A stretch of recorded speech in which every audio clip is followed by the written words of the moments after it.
కష్టాలు తీరిపోవని, నాకు సమృద్ధి కలగదని, నా సంతోషం కలగదని కన్నీరు కారుస్తున్నావేమో. నా భర్త పరిస్థితి ఇంతే, నా భార్య పరిస్థితి ఇంతే, నా బిడ్డల పరిస్థితి ఇంతే అని చెప్పి 4 గోడల మధ్య నువ్వు కన్నీరు కారుస్తున్నావేమో. కన్నీటితో వేదనతో నువ్వు ఉంటూ ఉన్నావేమో. ఈ నూతన సంవత్సరాల దీవెన నాకు వస్తుందా రాదా అని ఎదురు చూస్తున్నావేమో. హిజ్కియా కన్నీటిని తుడిచిన దేవుడు ప్రియబిడ్డల కుటుంబంలో కన్నీటిని దేవుడు తుడిచిన గాక. ప్రతి కన్నీటిని దేవుడు నాట్యముగా మార్చిన గాక. ప్రతి జీవితంలో దుఃఖ దినాలు సమాప్తములు అవును గాక.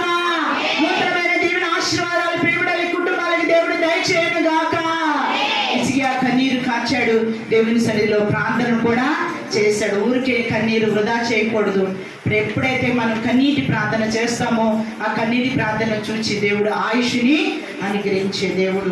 నువ్వే పరిస్థితిలో హిజ్కియాకి ఆయుష్ అవసరమైనది, మనకి ఈ దినాన్ని ఏది అవసరమైనదో